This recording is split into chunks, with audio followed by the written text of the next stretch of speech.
nama Bapa dan Putra dan Roh Kudus. Amin. Inilah Injil Yesus Kristus menurut Matius, dimuliakanlah Tuhan. Menurut silsilah Yesus Kristus, Yakub memperanakan Yusuf suami Maria yang melahirkan Yesus yang disebut Kristus. Sebelum Kristus lahir, Maria ibunya bertunangan dengan Yusuf. Ternyata Maria mengandung dari Roh Kudus sebelum mereka hidup sebagai suami istri. Karena Yusuf suaminya seorang yang tulus hati dan tidak mau mencemarkan nama istrinya di muka umum, ia bermaksud menceraikannya dengan diam-diam. Tetapi ketika Yusuf mempertimbangkan maksud itu, malaikat Tuhan tampak kepadanya dalam mimpi dan berkata, "Yusuf anak Daud, janganlah engkau takut mengambil Maria sebagai istrimu, sebab anak yang di dalam kandungannya adalah dari Roh Kudus. Maria akan melahirkan anak laki-laki, dan engkau akan menamai dia Yesus, karena dialah yang akan menyelamatkan umatnya dari dosa mereka." Sesudah bangun dari tidurnya, Yusuf berbuat seperti yang diperintahkan malaikat Tuhan itu kepadanya. Demikianlah Injil Tuhan. Terpujilah Kristus. Umat beriman yang terkasih, hari ini Gereja Katolik sejagat merayakan Hari Raya Santo Yusuf, suami Santa Perawan Maria.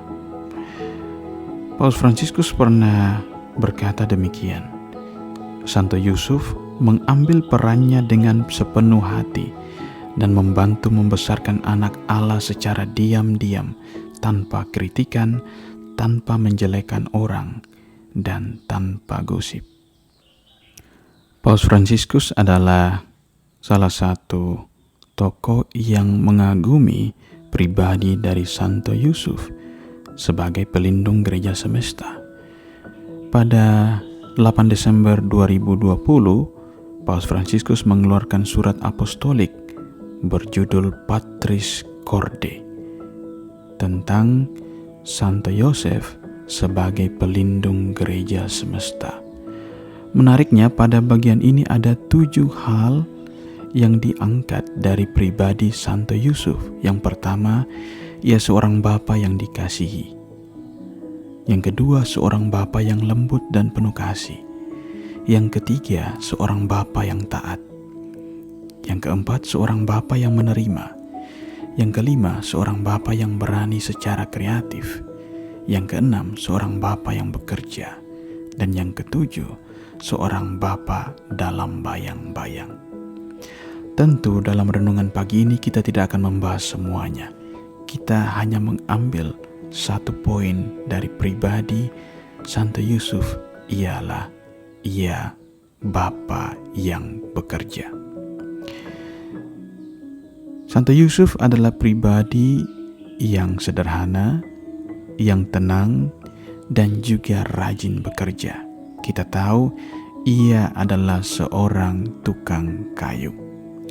Pekerjaan sebagai tukang kayu di kalangan Yahudi bukanlah pekerjaan yang memiliki upah yang besar. Ia hanya mendapatkan upah yang pas-pasan. Tetapi inilah hidupnya. Ia menggunakan segala kemampuannya, segala daya bakat yang ada untuk bekerja menghidupi Maria dan Yesus anaknya. Dari dia, Yesus belajar tentang nilai, martabat, dan kegembiraan, tentang apa artinya makan roti yang merupakan hasil usahanya sendiri. Sebagai seorang bapa, ia mampu mengenalkan anaknya Yesus kepada pengalaman hidup, kepada realitas.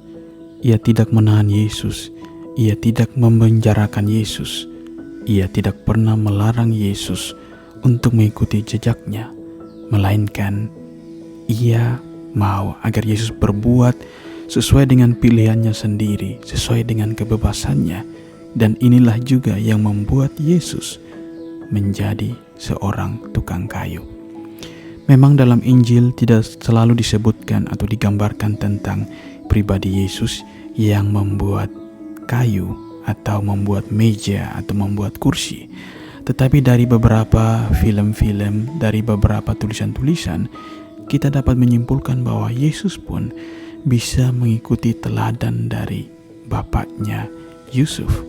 Ia bisa membuat kayu, ia hidup bersama mereka dalam sebuah rumah, di mana di rumah itu ada begitu banyak kursi, meja, buatan tangan dari Yusuf dan Yesus anaknya.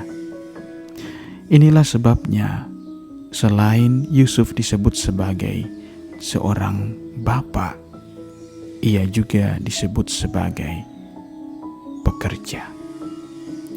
Umat beriman yang terkasih, dalam Injil yang kita dengarkan pada hari ini dikisahkan tentang Yusuf adalah pribadi yang tulus, tidak mau mencemarkan nama istrinya.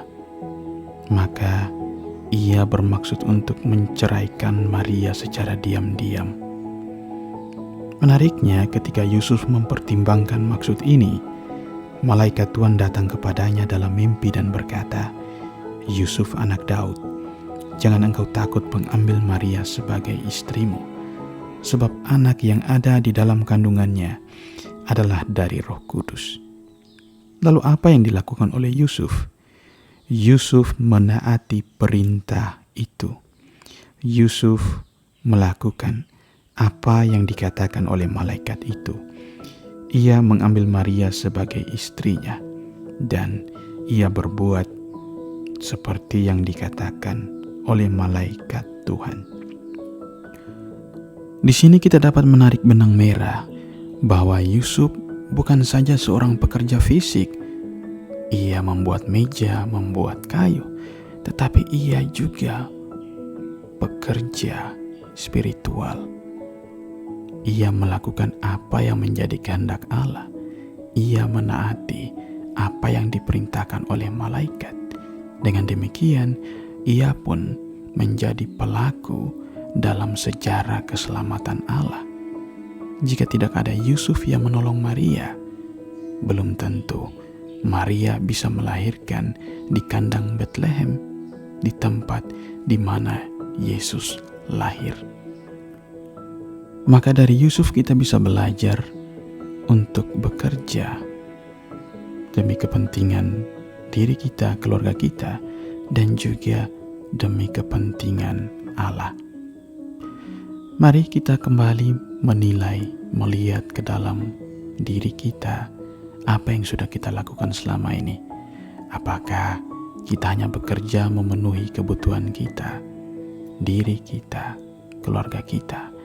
Ataukah kita juga mau menyisihkan waktu kita untuk bekerja dengan memuliakan nama Tuhan? Ada begitu banyak orang di masa COVID ini, mereka tidak hanya bekerja demi diri mereka sendiri, demi keluarga mereka sendiri, tetapi juga demi orang lain. Salah satunya ialah mereka yang bekerja di bidang medis, para dokter, perawat. Ada begitu banyak dari mereka yang berkorban. Ada yang sampai terkena COVID, ada juga yang sampai mati.